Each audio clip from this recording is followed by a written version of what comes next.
Malin Kundang.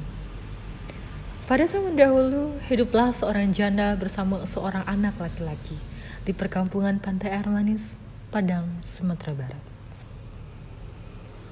Perempuan itu bernama Mande Rubaya, sedangkan anak laki-lakinya bernama Malin Kundang. Sejak anak-anak, Malin Kundang sudah ditinggal mati ayahnya. Pada saat Malin menginjak dewasa, ada kapal besar berlabuh di Pantai Air Manis. Kedatangan kapal tersebut meneguhkan hatinya untuk pergi merantau. "Bu, saya ingin mencari kerja merantau ke negeri orang," kata Malin dengan suara lirih. "Belum tentu kan, setahun sekali ada kapal besar merapat di pantai ini. Jadi, saya ingin mencari kerja di sana agar nasib kita berubah dan terbebas dari kemiskinan." Meski dengan berat hati, akhirnya Mande Rubaya pun mengizinkan anaknya untuk pergi. Hari berganti, bulan berjalan, dan tahun berbilang.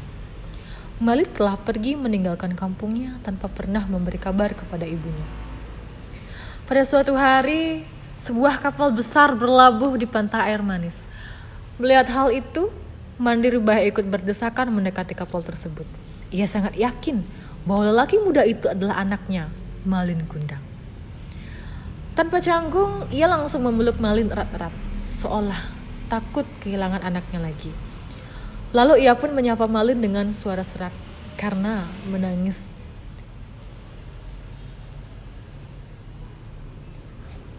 "Malin anakku, mengapa begitu lamanya kau meninggalkan ibu, nak?" Malin terpana karena ia tak percaya bahwa wanita itu adalah ibunya. Belum sempat terfikir, istri yang cantik itu berkata, "Cuy, wanita buruk ini kah ibumu? Mengapa kau membohongi aku?" Lalu dia berkata lagi, "Bukankah dulu kau katakan ibumu adalah seorang bangsawan sederajat dengan kami?" Mendengar kata-kata istrinya, Malin Kundang mendorong wanita itu hingga terguling ke pasir.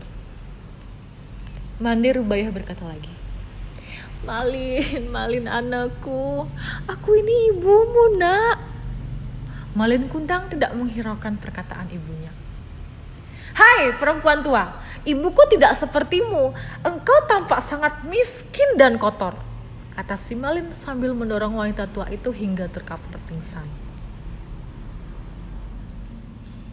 Ketika Mande Rubaya sadar, Pantai Air Manis sudah sepi. Di laut dilihatnya kapal Malin semakin menjauh. Hatinya perih seperti ditusuk-tusuk.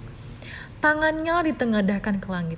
Ia kemudian berseru, "Ya Tuhan yang Maha Kuasa, kalau dia bukan anakku, aku maafkan perbuatannya tadi. Tapi kalau memang benar dia anakku, Malin Kundang, aku mohon keadilanmu." Tidak lama kemudian, cuaca di tengah laut yang tadinya cerah mendadak berubah menjadi gelap. Entah bagaimana awalnya, tiba-tiba datanglah badai besar menghantam kapal Malin Kundang. Seketika kapal itu hancur berkeping-keping, kemudian terhempas ombak hingga ke pantai. Keesokan harinya di kaki bukit terlihatlah kepingan kapal yang telah menjadi batu. Itulah kapal Malin Kundang. Tak jauh dari tempat itu, nampaklah sebongkah batu yang menyerupai tubuh manusia. Konon, itulah tubuh Malin Kundang, anak durhaka yang terkena kutukan ibunya menjadi batu. Di sela-sela batu itu berenang-renang ikan teri, ikan belanak, dan ikan tenggiri. Konon, ikan-ikan itu berasal dari serpihan tubuh sang istri yang terus mencari Malin Kundang.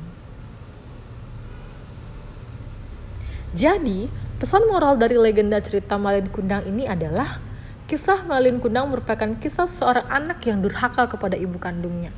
Ia dilupakan oleh harta benda yang didapatnya sehingga ia dikutuk menjadi batu. Sekian dan terima kasih.